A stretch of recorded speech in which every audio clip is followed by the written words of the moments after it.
우리 함께 말씀 보도록 하겠습니다. 다니엘서 6장 10절 말씀입니다. 다니엘서 6장 10절 말씀.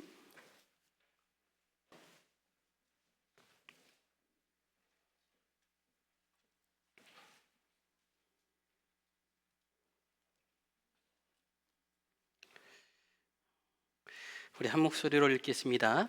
다니엘이 이 조서에 왕의 도장이 찍힌 것을 알고도 자기 집에 돌아가서는 윗방에 올라가 예루살렘으로 향한 창문을 열고 전에 하던 대로 하루 3번씩 무릎을 꿇고 기도하며 그의 하나님께 감사하였더라. 아멘. 우리 옆에 교우님들의 눈을 보면서 함께 인사하겠습니다. 예수님만으로 충분합니다. 예수님만으로 충분합니다. 충분합니다. 여러분, 그 사람의 인생이 우리가 계획한 대로 흘러가면 얼마나 좋겠습니까? 그런데 언제나 그렇듯이 산수처럼 수학처럼 답이 나오는 것이 아니어서 우리 인생이 우리의 경험과 상식을 벗어나서 다른 방향으로 가는 경우가 너무나 많지요. 오늘 본문의 배경이 그러합니다. 하룻밤 사이에 나라가 바뀌었습니다. 바벨론의 벨사살 왕이 죽고 메대의 다리오가 새로운 왕이 된 것입니다. 왕이 바뀌면 모든 권력이 교체되는 것이 역사의 순리이지만 오늘 본문을 보시면 무엇인가 다르게 나옵니다. 여러분, 다니엘은 이방 나라에서 포로로 잡혀온 사람입니다. 정복당한 나라의 포로의 출신입니다. 그리고 이전 왕조에서 최고의 자리에 올랐기 때문에 왕권이 바뀌면 가장 먼저 숙청되어야 할 사람이었어요. 그런데 오늘 본문을 보시면 하나님의 역사는 우리의 상식을 뛰어넘게 되죠.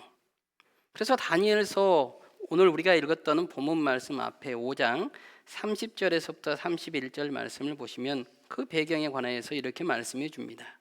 그날 밤에 갈대아 왕 벨사살이 죽임을 당하였고 메대 사람 다리오가 나라를 얻었는데 그때의 다리오는 62세였더라.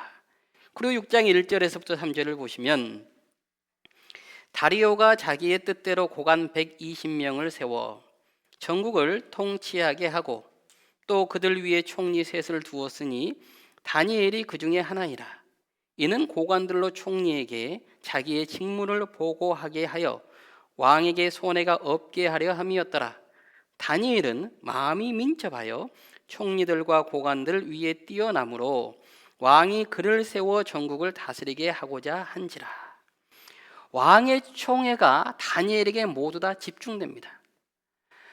그랬더니 나머지 총리들과 고관들은 자신의 권력을 위해서, 자신의 힘을 위해서 이제 다니엘을 죽이려고 합니다. 그래서 다니엘에 잘못한 점이 없는지 샅샅이 뒤지기 시작하죠. 그런데 6장 4절에서 이렇게 성경은 또 말씀합니다. 이에 총리들과 고관들이 국사에 대하여 다니엘을 고발할 근거를 찾고자 하였으나 아무 근거, 아무 허물도 찾지 못하였으니 이는 그가 충성되어 아무 그릇됨도 없고 아무 허물도 없음이었더라. 그러니까 어떻게 하면 다니엘을 죽일 수 있을까라고 그의 모든 신상을 털었지만 그 어떤 허물도 찾지 못했던 것이죠.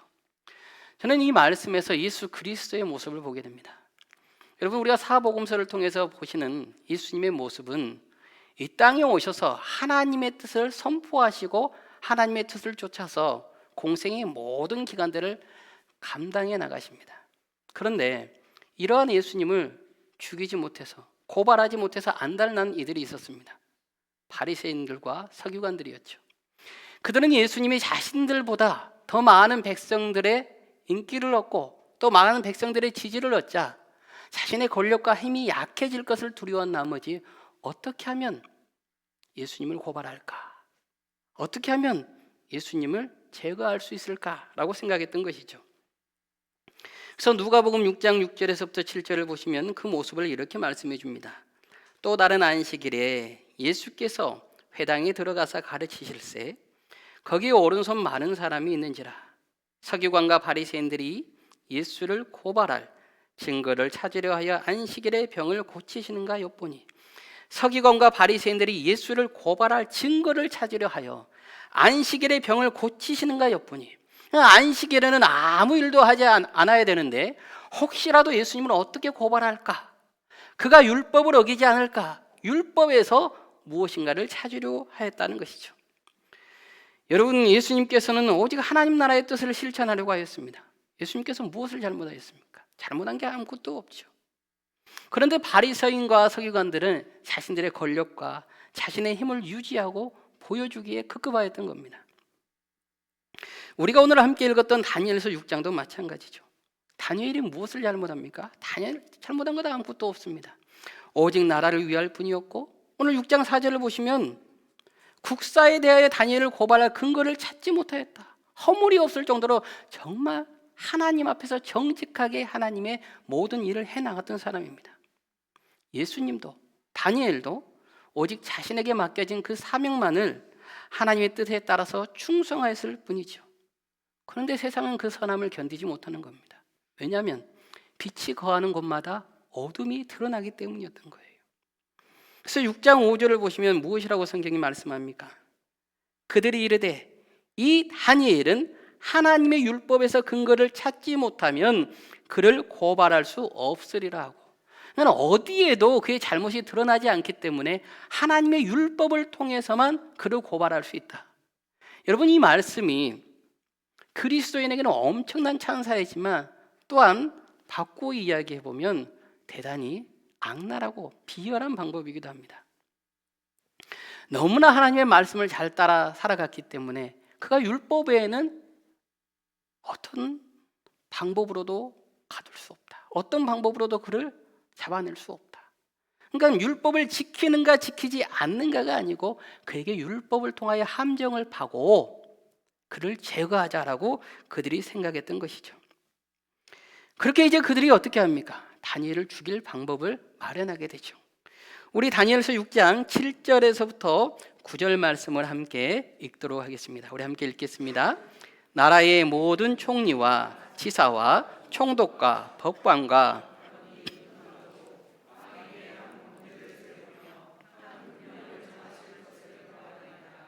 왕이여, 그것은 곧 이제부터 30일 동안에 누구든지 왕 외에 어떤 신에게나 사람에게 무엇을 구하면 사자굴에 던져넣기로 한 것이니이다. 그런즉 왕이여, 원하건대 금령을 세우시고 그 조서에 왕의 도장을 찍어 메대와 바사에 고치지 아니하는 규례를 따라 그것을 다시 고치지 못하게 하옵소서 하매, 이에 다리오 왕이 조서에 왕의 도장을 찍어 금령을 내니라. 아멘. 그냥 그들이 어떤 방법으로도 다니엘을 죽일 수 없기 때문에 그래, 율법의 함정을 파자. 그가 정말 하나님을 향하여 기도하는지 아니면 우리 다리오 왕을 향하여 기도하는지, 이제 그는 이렇게 해도 죽을 것이고 저렇게 해도 죽을 것이다. 함정을 파고 기다리고 있는 것이죠. 여러분, 이제 다니엘 앞에는 두 가지 선택이 남아 있습니다. 하나님을 버리고 목숨을 건지느냐, 아니면 하나님을 택하고 사자굴에 들어가느냐. 두 가지의 선택지밖에 없습니다. 여러분, 만일 우리가 이러한 상황에 처한다면 여러분은 첫 번째로 어떻게 반응하시겠습니까? 여러분 자신이 오늘 이러한 선택지를 받습니다. 하나님을 버리고 내가 살든지 하나님을 선택하고 사자굴에 들어가든지 여러분은 어떻게 반응하시겠습니까? 저는 하나님을 정말 믿겠습니다 라고 반응하시겠습니까? 우리의 대부분의 반응은, 하나님, 내가 그토록 하나님께 충성하였는데, 내가 하나님을 향하여서 헌신하고 내 모든 것을 다 드렸는데 어떻게 이렇게 하실 수 있습니까?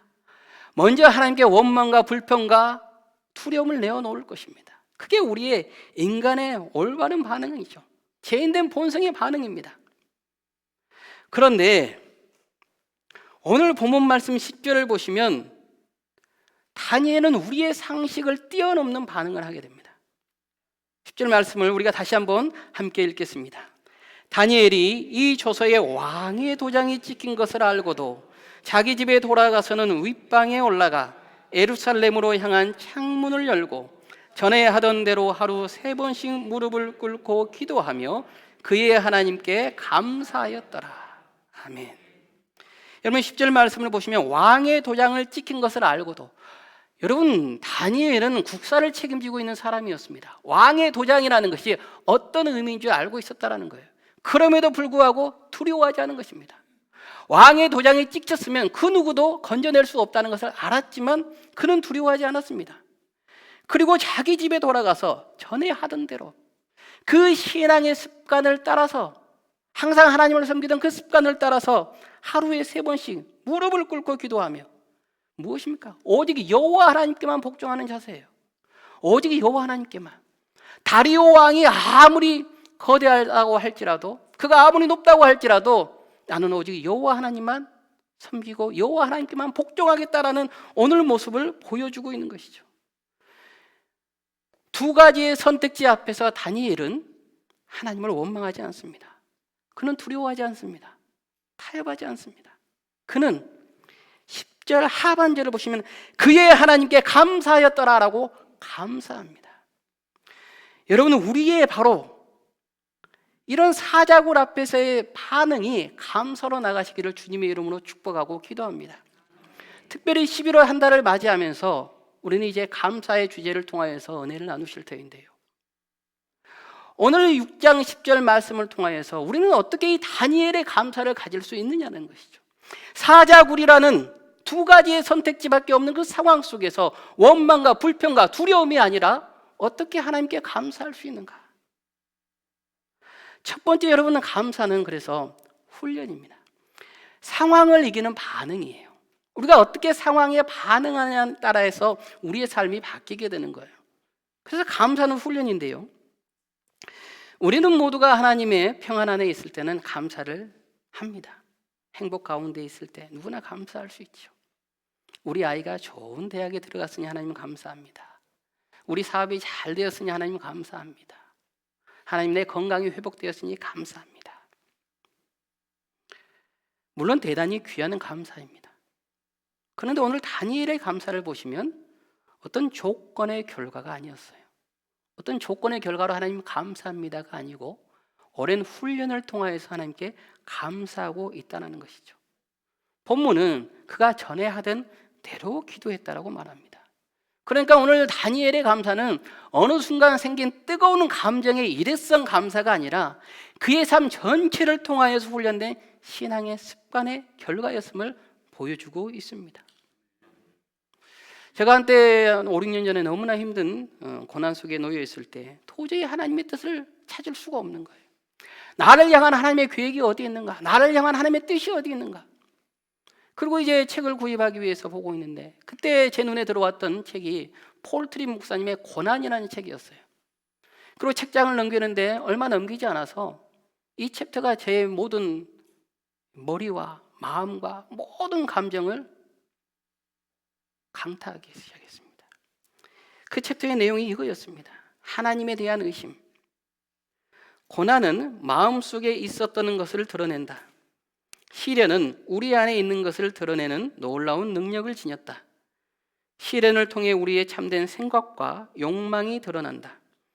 우리가 삶의 목적을 어디에 두고 어디에서 의미를 추구하며 소망을 찾으려 했는지가 선명하게 나타난다. 특히 고난은 우리가 하나님과 어떤 식으로 관계를 맺고 있는지 분명하게 보여준다. 여러분, 평안할 때는 누구나 감사합니다라고 하나님께 고백합니다.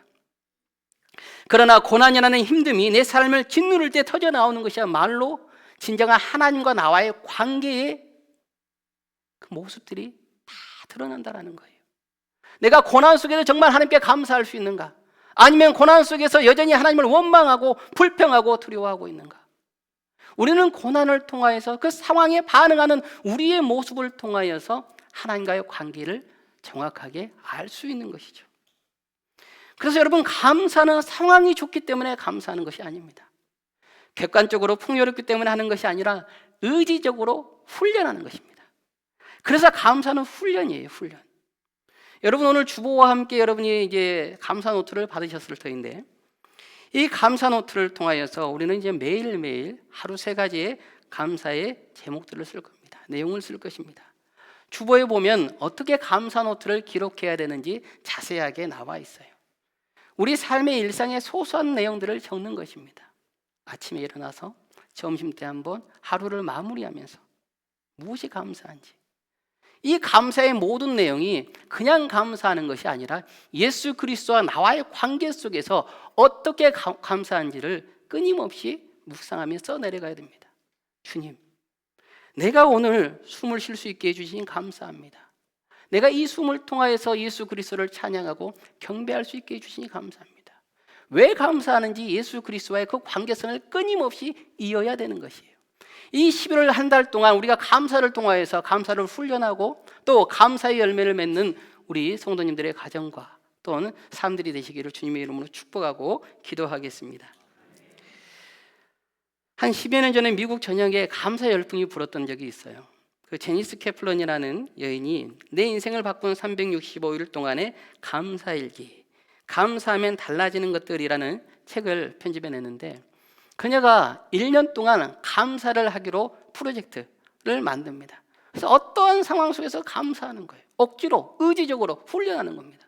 그리고 1년이 되자 그의 모든 삶이 바뀝니다. 자신의 삶이 바뀌고 가정이 바뀌고 자신과 함께 연결되어 있는 모든 사람의 모습들이 변화되는 것을 보고, 아, 감사라는 것이 정말 큰 은혜와 축복을 만들어내는 것을 알게 되는 것이죠. 여러분, 우리는 상황이나 환경 때문에 무너지는 것이 아니고 그 상황에 어떻게 반응하느냐에 따라서 우리가 때로는 무너질 수도 있지만 세워질 수도 있다는 거예요. 그래서 11월 한 달 동안 우리가 감사의 훈련을 통하여서 상황과 환경에 반응하기보다는 감사로 주님 앞에 나아가는 우리 성도님들 되시기를 축복하고 기도하겠습니다. 두 번째, 감사는 믿음이라는 것입니다. 믿음. 감사는 믿음입니다. 감사는 미래를 여는 선포예요. 미래를 여는 선포. 그래서 감사는 과거의 은혜에 대한 반응일 뿐만 아니라 미래를 향한 믿음인데, 이 성경에서 제가 감사라는 단어가 어디에서 가장 많이 나오는가 찾아보았더니 여러분 어디에 가장 많이 나오겠어요? 시편이에요. 시편. 특히 다윗의 시편이더라고요. 그냥 다윗의 삶을 두고 보면 그의 모든 삶은 기도의 삶이고 또 감사의 삶이었어요. 그렇다면 다윗이 감사할 게 많았는가? 우리 생각으로는 왕의 자리에 있었기 때문에 참 감사할 것이 많았나 보다라고 생각이 될 수도 있지만 그렇지 않더라고요. 여러분 시편 3편 한번 찾아보십시오. 시편 3편 한번 찾아보십시오.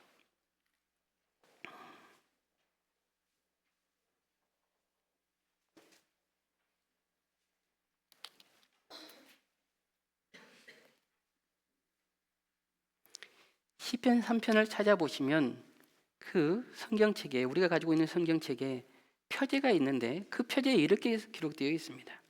다윗이 그의 아들 압살롬을 피할 때에 지은 시. 그의 아들 압살롬을 피할 때 지은 시라고 표제가 되어 있어요. 여러분, 아들을 피해서 간다라는 모습이 얼마나 처참할까요?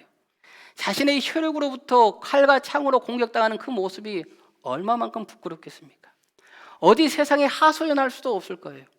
정말 괴로운 상황이죠. 고통스러운 상황이죠. 그런데 시편 3편 6절을 보시면 성경은 이렇게 말씀하죠. 천만인이 나를 에워싸 진친다 하여도 나는 두려워하지 아니하리이다.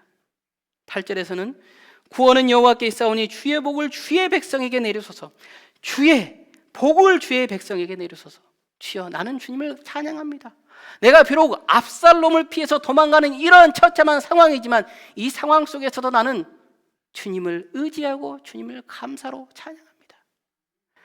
여러분, 어떻게 이런 상황 속에서 감사할 수 있습니까? 세상 말로 남 부끄러운 상황 아니겠어요? 어디 말도 할 수 없는 상황입니다. 그러나 다윗은 이 상황을 통하여서 하나님께서 분명히 나를 역전시키시고 구원하실 것을 믿었던 것이죠. 그리고 감사를 선포합니다. 그의 감사가 미래를 역전시키고 바뀔 것을 알았던 거예요. 여러분, 그래서 감사는 미래를 향한 믿음의 선포임을 잊지 마시길 바랍니다. 오늘 본문 6장 10절에서 다니엘의 감사도 마찬가지입니다. 하나님, 제가 포로로 잡혀와서 이방 땅에서 이만큼 이 자리에 올랐습니다. 전 왕권에서 제가 국무총리의 자리를 지냈고 또 이번 왕권에서도 내가 죽지 않고 국무총리의 자리에 있습니다.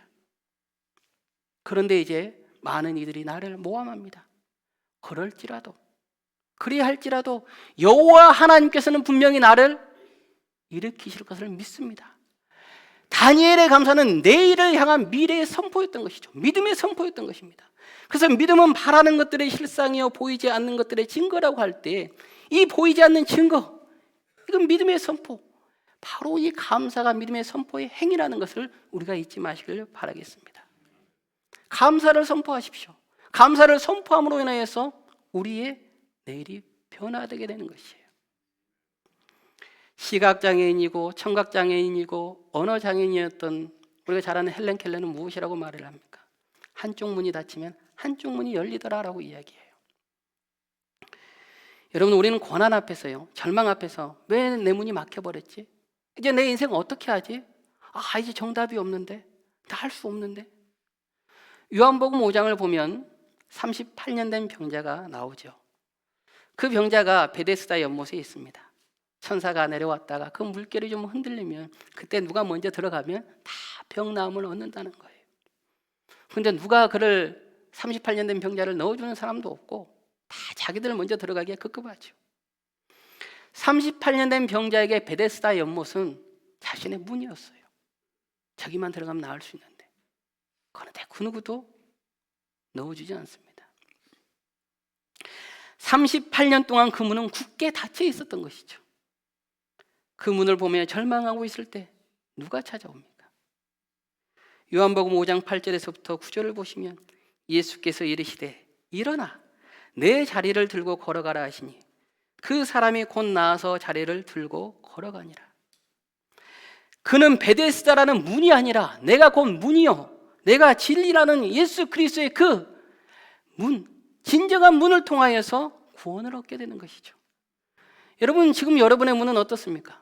여러분은 어떤 문이 닫혀 있습니까? 재정의 문이 닫혀 있습니까? 아니면 건강의 문이 막혀 있습니까? 아니면 자녀의 문이 닫혀 있습니까? 여러분, 그 문 앞에서 원망하지 마시고 다윗처럼 다니엘처럼 선포하시길 바랍니다. 믿음으로 감사를 선포하고 나갈 때 그 문이 아닌 온전히 예수 그리스도께서 허락하시는 새로운 문이 우리 삶에 열릴 줄로 믿습니다. 그래서 믿음은 감사의 선포입니다. 하나님께서 그 문을 통하여서, 그 감사의 문을 통하여서 내일을 새롭게 열어주신다는 거예요. 믿음은 우리 삶의 열쇠라는 것을 잊지 마시길 바랍니다. 세 번째, 감사는요, 하나님의 주권을 인정하는 순종 가운데서 고백이에요. 고백. 내 삶의 고백이에요. 그래서 셋째로, 감사는 나는 종이요 주님은 나의 목자이십니다를, 그 주권을 고백하는, 인정하는 그 고백이죠. 여러분, 지난 한 주를 한번 생각해 보십시오. 여러분 얼마나 감사하셨습니까? 여러분 삶 속에서.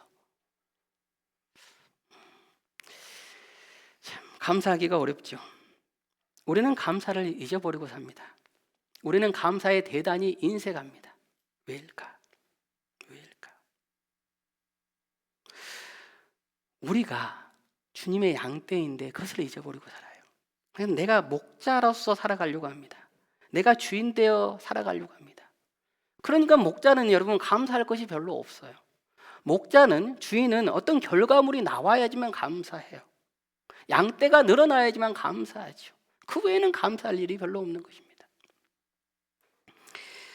저희 부부가 지난주 가평으로 목회자 부부 컨퍼런스를 다녀왔어요. 가는 길에 이제 많은 우리 교우님들이 섬겨주시고 또 기도도 해주시고 또 따뜻한 문자를 계속 컨퍼런스 가운데 연락을 주시고 문자를 주셔서 너무나 감사하고 고마운 거예요. 제가 살아생전 처음으로 가평을 갔습니다. 윗지방이 왜 그렇게 춥던지요. 너무나 추운 거예요. 처음 도착한 날부터 이 컨퍼런스가 너무 타이트하게 진행이 됩니다. 그래서 다 이 컨퍼런스를 모두 마치면 10시 50분, 11시 정도 돼요. 숙소에 들어가서 씻고 하면 12시가 넘는 겁니다. 이제 새벽 기도가 없으니까 푹 자야겠다. 그런데 이게 웬걸 4시 되면 전부 다 눈이 떠져요. 그러니까 그 컨퍼런스 했던 채플실에 목사님들이 다 그냥 3, 4, 5 모여서 기도하는 겁니다. 저도 아내와 함께 기도를 마치고 옷을 조금 더 따뜻하게 입고, 그 옷이 가평 필그림 하우스라고 우리가 잘 아는 존 버년의 철로 역정을 산책길로 만들어 놨어요. 그래서 침묵 속에서 존 버년의 그 철로 역정에 나오는 주인공 크리스찬의 그 모든 길을 걸어가면서 묵상하는 겁니다. 아내와 함께 조용히 침묵 속에서 하나님을 묵상하고 산책을 하는데, 산책 중에 한쪽에 거짐 끝날 때쯤 내 마음에 깊은 깨달음이 나타나는 거예요. 그리고 하나님께 회개의 감정이 터져나왔습니다. 주님, 죄송합니다. 잘못했습니다. 나는 주님의 어린 양떼인데 내가 마치 목자인 양, 내가 주님의 양떼로 살아가는 것이 아니고 목자인 양 흉내를 내리고 있습니다. 어느 순간 나도 모르게 내가 가정을 지킨다라고 생각을 했었고, 어느 순간 나도 모르게 내가 교회를 지켜야 되는 목자로 생각했습니다. 주님, 그렇죠. 저는 아직도 어리고 연약한 양떼입니다. 주께서 나를 이끌어 주십시오. 나는 선한 목자라. 선한 목자는 양들을 위하여 목숨을 버리거니와. 여러분, 우리 삶의 목자 되어 주시는 분은 예수님밖에 계시지 않습니다. 그런데 우리는 삶을 살아가다가 내가 모든 일을 해내야 돼. 내가 모든 일을 지켜야 돼. 세상 속에서는 무한 경쟁과 성과 중심으로 모든 것을 강조하다 보니까 그래, 내 인생 내가 책임져야 돼. 나 아니면 우리 가정 누가 먹여 살려? 나 아니면 이거 어떻게 해? 나도 모르는 사이에 내가 목자의 자리에 올라가게 되죠. 그러다 보니까 가정에서는 가장이라는 무게가 있을 것이고, 엄마라는 책임감이 있었을 것이고, 또 우리 교회 안에서 기관에서는 리더라는 중압감에 눌려 있었을 것입니다. 나도 모르는 사이에 내가 내 사역에 목자 되어 있는 것이죠. 내가 주인 되어 있는 것이죠. 그러나 여러분, 잊지 마십시오. 우리는 하나님의 어린 양떼들입니다. 우리는 단지 목자 되어 주시는 예수님의 손만 꽉 붙잡고 가면 되는 거예요. 내 지팡이를 의지하는 것이 아니라 목자 되어 주시는 예수 그리스도의 그 지팡이를 의지하고 나갈 때 진정으로 우리는 그 안에서 감사의 의미를 깨닫고 하나님께 찬양들을 올릴 수 있는 것이지, 내 힘과 내 능력으로는 그 어떤 것도 할 수 없다는 겁니다. 여러분, 따스한 봄날이 되면 그 어린 유치원 아이들이 노란 옷을 입고 어때요? 봄 소풍을 가요. 그 소풍 가는 모습을 보면 여러분 얼굴이 어떻게 됩니까? 나도 모르는 사이에 씩 웃어요. 왜 그럴까요? 그 어린 아이들을, 유치원생들을 바라보면 뭐 세상 걱정이 없잖아요. 그 친구들이 오늘 점심은 뭘 먹어야 되지 고민합니까? 고민 안 한다고요. 야, 소풍 갔다 끝나면 나 집에 들어갈 때 택시를 타고 가야 되나? 버스를 타고 가야 되나? 걸어가야 되나? 그런 고민합니까? 고민 안 해요. 어디로 소풍 가는지도 잘 모르고 그냥 소풍 가면 좋다라고 생각하고 선생님 뒤만 잘 따라갑니다. 그러면서 선생님이 오리하면 꽥꽥 하면서 큰 소리로 막 노래 부르면서 따라가는 거예요. 여러분은 우리가 하나님께 어린 양떼라는 것은 온전히 주님만 바르게 바라보고 그냥 따라가는 것입니다. 그러면 주님께서 우리를 인도해 주신다고요. 우리를 실바른 물가로 인도해 주심에도 불구하고 우리는 그것을 믿지 못하는 것이죠. 우리의 모든 것을 내어드리지 못하는 것이죠. 여러분, 우리가 아무리 나이가 많고 사회적으로 지위가 높아도 하나님 앞에서는 여전히 길 잃기 쉬운 어린 양이라는 것을 잊지 마십시오. 우리가 양떼임을 잊어버리고 목자 행세를 할 때 우리 입에서는 감사가 사라지고요, 걱정과 원망과 두려움밖에 남을 수밖에 없습니다. 그러나 양떼임을, 내가 어린 양임을 고백할 때 내 주권이 온전히 목자 되어주시는 주님께 내어드릴 때 우리 입에서는 단 하나의 고백만 터져 나올 줄로 압니다.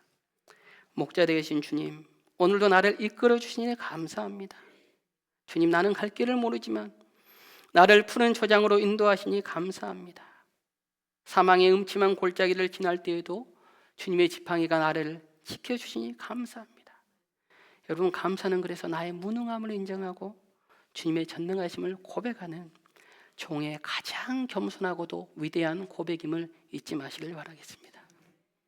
말씀을 맺도록 할 텐데요, 여러분, 오늘 말씀을 보시면 다니엘은 왕의 도장이 찍힌 것을 알고도 창문을 열었습니다. 그는 전에 하던 대로 무릎을 꿇었습니다. 그리고 죽음의 사자굴 앞에서도 그의 하나님께 감사하였더라라고 말씀합니다. 오늘 말씀을 보시면 다니엘에게 어디에 감사의 조건이 있습니까? 하지만 그에게는 감사의 훈련이 있었습니다. 그에게는 구원하실 하나님을 향한 믿음이 있었습니다. 무엇보다 자신의 생명을 주관하시는 목자께 드리는 진정한 고백이 있었습니다. 여러분은 지금 어떤 사자굴 앞에 놓여 있습니까? 재정이라는 사자굴 앞에 놓여 있습니까? 아니면 건강이라는 사자굴 앞에 놓여 있습니까? 사람과의 관계라는 사자굴 앞에 놓여 있습니까? 아니면 내 자녀의 미래라는 사자굴 앞에 놓여 있습니까? 오늘 그 사자굴 앞에서 여러분은 감사를 선택하시기를 주님의 이름으로 축복하고 기도합니다. 조건을 바라보지 마시고 의지적으로 감사를 훈련하시길 바랍니다. 상황을 원망하지 마시고 믿음으로 감사를 선포하시길 바랍니다. 무엇보다 내가 목자 되려 하는 것이 아니고 진정한 선한 목자 되신 주님께 나의 삶의 모든 주권을 내어드리고 감사로 고백하고 나아가시길 바랍니다. 그렇다면 그 감사가 우리 삶 속에서 주의 살아 역사하시는 은혜로 말미암아 귀한 열매를 맺게 하실 줄로 믿습니다. 미국의 유명한 방송인 오프라 윈프리는 항상 이렇게 고백합니다. 나는 단 하루도 감사를, 나는 단 하루도 복을 받았음을 고백하지 않고 지나간 적이 없습니다. 여러분, 감사는 우리의 삶을 더욱더 풍요롭게 할 것이고 감사는 하나님 나라의 무한한 자원의 축복을 누리게 할 줄로 믿습니다. 11월 한 달, 아니 우리 남은 평생에 억지로라도 의지적으로라도 감사를 선포하며 나가면서 우리 삶의 사자의 굴의 문을 닫고 하늘의 문을 여는 기적을 맛보고 나가는 우리 성도님들 되시기를 주님의 이름으로 축원하겠습니다. 우리 함께 일어나셔서